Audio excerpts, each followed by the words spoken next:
Everyone, welcome to commerce tutorial. मैं हूं आपकी अपनी host Jyoti.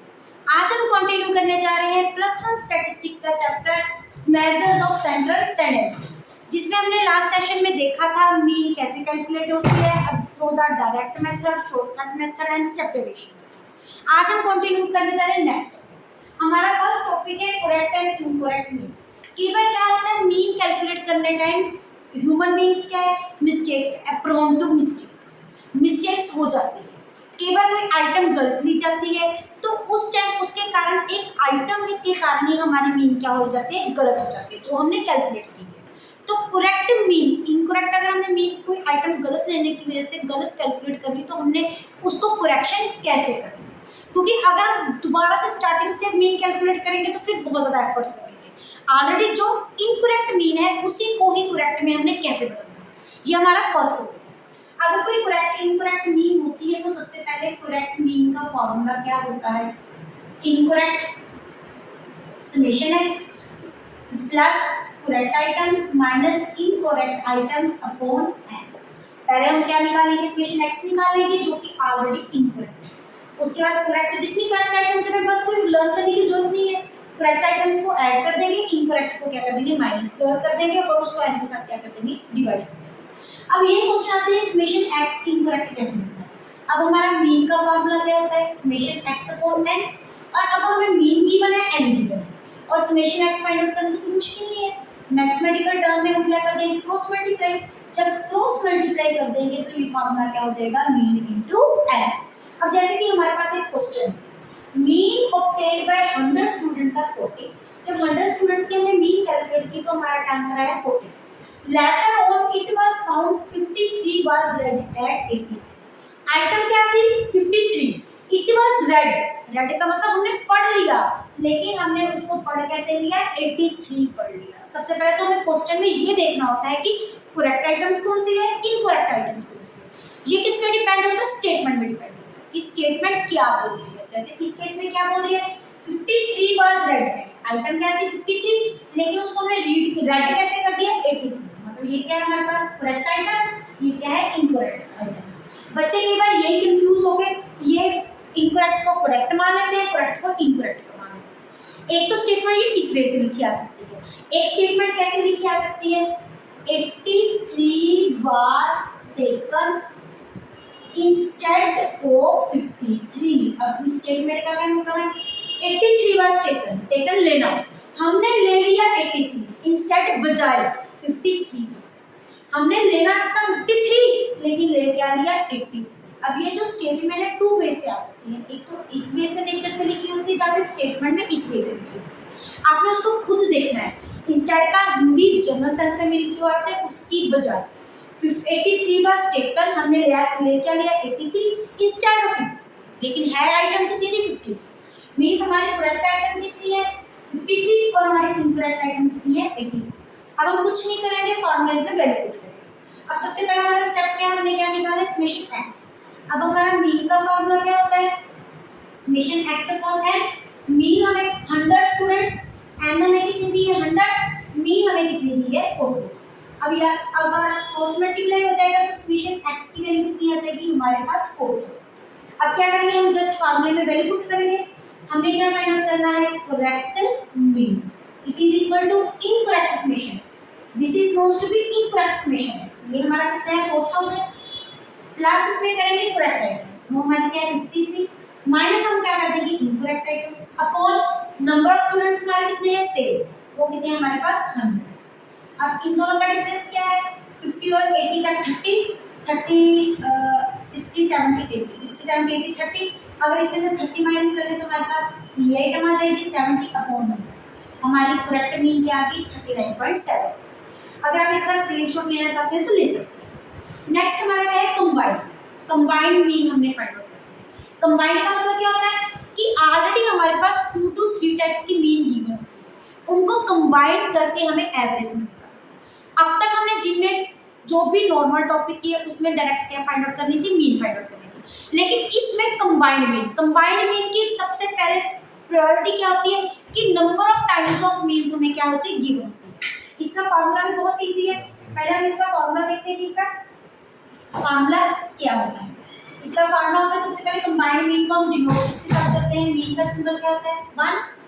1 to up to n। n मतलब जितनी टाइम्स होंगे मीन गिवन। फार्मूला क्या होता है हमारा? n1 mean 1, n2 mean plus up to n mean n, जहां तक कि हमें मीन गिवन है। 3 टाइप्स ऑफ मीन भी गिवन हो सकती है, 4 टाइप्स ऑफ मीन भी हो सकती है। अपॉन n1 प्लस n2 कहां तक? n। अब जैसे कि हमारे पास एक क्वेश्चन है, कंबाइंड मीन हमने फाइंड आउट करनी है। 60 students of class +1 obtained 40 marks mean. ये हमें क्या गिवन है? 60 स्टूडेंट्स के मीन मार्क्स कितने गिवन है? 40। मींस इस केस में हमारे पास n1 कितना हो गया? 60, मीन 1 हमारे पास कितना हो गया? 40। साथ में गिवन है 40 students of section B obtained 35 marks. Means n2 हमारे पास कितना है? 40, मीन 2 हमारे पास कितना है? 35। अब इस केस में क्या है?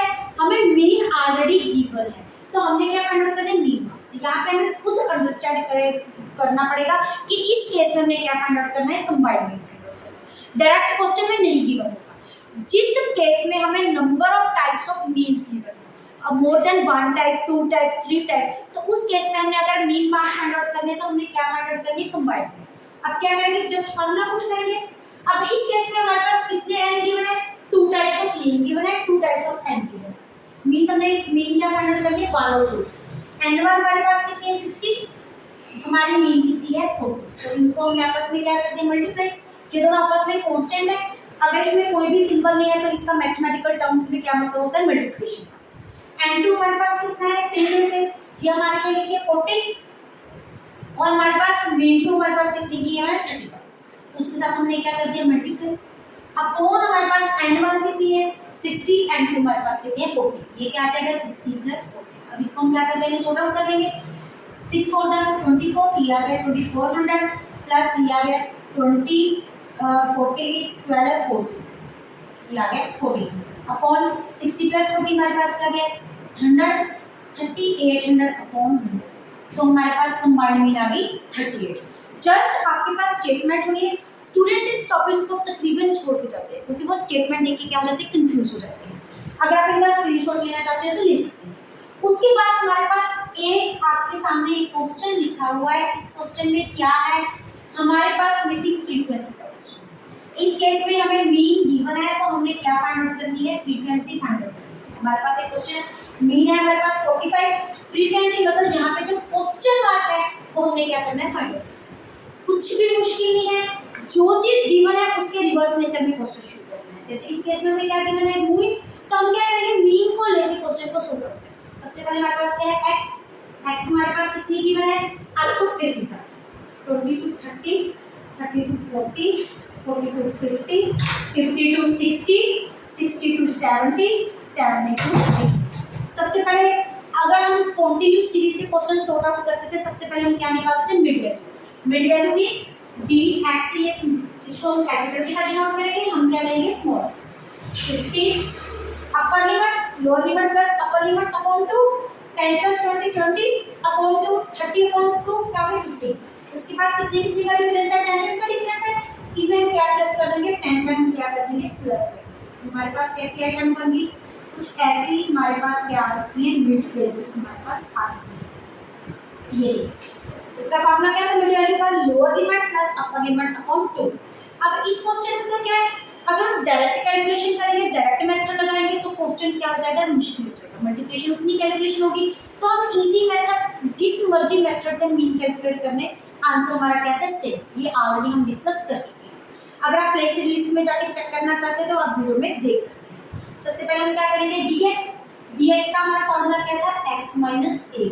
एक आइटम हमको सपोज कर लेते हैं अज्यूम्ड में, जो क्या होती है? मेरी सेंटर वैल्यू। जैसे टोटल 3 ऊपर 3 नीचे, सेंटर वैल्यू क्या है? 0। आप जाके प्लेलिस्ट में इसको चेक कर चुके हैं, इसमें फुल फ्लेज्ड वीडियो बनी हुई है। अब x minus a, 35 minus 45 10 minus 20 minus 30, ये आ गया 10 20 एंड 30।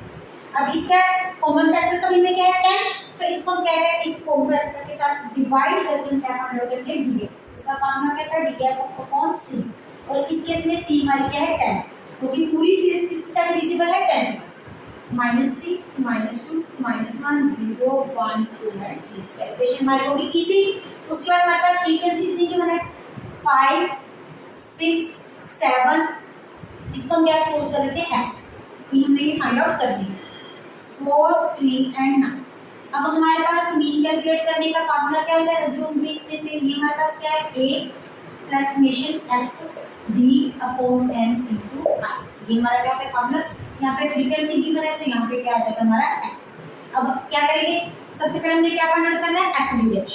अब हम क्या फाइंड आउट करेंगे f d डैश। ये हमारी f और ये हमारी d डैश आपस में इनको क्या करेंगे मल्टीप्लाई 3 5 से 15 सिंबल कौन सा आ जाएगा हमारा माइनस का 2 3 6 का 12 -7। अब 0 का इसके साथ मल्टीप्लाई करें 0 4 1 जा 4 3 2 जा 6 ये आ गया हमारे पास 27। इसको प्लस करेंगे तो हमारे पास क्या आ जाएगा 7 -34। इसको प्लस करेंगे हमारे पास आ जाएगा 10 ये आ गया हमारे पास 37। अब हमने क्या फाइंड आउट करना है समेशन। समेशन का मतलब क्या है प्लस का summation used to the plus. अब इन दोनों को प्लस करेंगे प्लस माइनस क्या हो गया माइनस। यहाँ पे अल्टीमेट हमारी वैल्यू क्या आ जाएगी 3। दूसरी तरफ हमें क्या चाहिए समेशन f मींस हम f को क्या करेंगे मल्टीप्लाई f हमारे पास ये इसको जब हम प्लस करेंगे तो हमारे पास क्या आ जाएगा 11 18 18 22 25 25 एंड 34। ये हमारे पास क्या बन गया 34 प्लस f। अब क्या करेंगे वैल्यूज इसमें पुट करेंगे फार्मूला। मीन हमें ऑलरेडी गिवन है दैट इज 45.6। अज्यूम में हमारे पास कितनी सपोज किया हमने 45 तो इसको हमने क्या सपोज कर दिया 0 सपोज कर दिया था। f d डैश हमारे पास कितनी आ रही है 3। हमारे पास समेशन f कितना आ रहा है 34 प्लस f। ये कुछ ऐसा आ गया।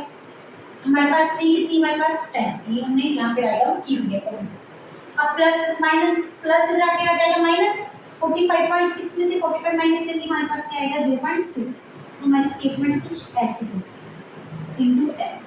अब ये दो कांस्टेंट आपस में क्या है मल्टीप्लिकेशन की फॉर्म में तो हमारी स्टेटमेंट कैसे बनेगी कुछ ऐसे क्रॉस मल्टीप्लाई जिसके कुछ नहीं उसके हमारे पास आता है 1.6 को 34 के साथ मल्टीप्लाई करें तो हमारे पास कितना आ जाएगा 24 या 2 12 14 that is 14.14 plus 0.6 f is equal to 30। या क्या प्लस उधर जाके हमारे पास क्या हो जाएगा माइनस।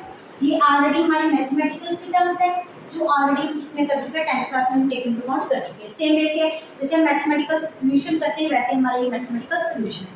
अब जब दोनों को माइनस करेंगे तो हमारे पास कितना आ जाएगा 6 लिया गया 13 19.6 मल्टीप्लाई हो जाके हमारे पास हो जाएगा डिवाइड 19.6 अपॉन 0.6। अगर इसको हम डिवाइड करेंगे तो ये हमारे पास आंसर कितना आ जाएगा 6 3 सर ये हमारे पास आएगा सॉरी it will become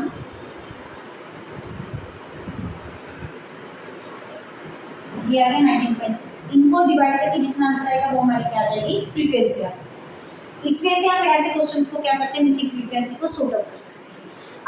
अगर आप इनका स्क्रीनशॉट लेना चाहते हैं तो ले सकते हैं। इसी के साथ हमारा आज का सेशन खत्म होता है। वीडियो अच्छी लगे इसको लाइक करें ज़्यादा से ज़्यादा शेयर करें चैनल को सब्सक्राइब करना ना भूलें। Thank you have a nice day.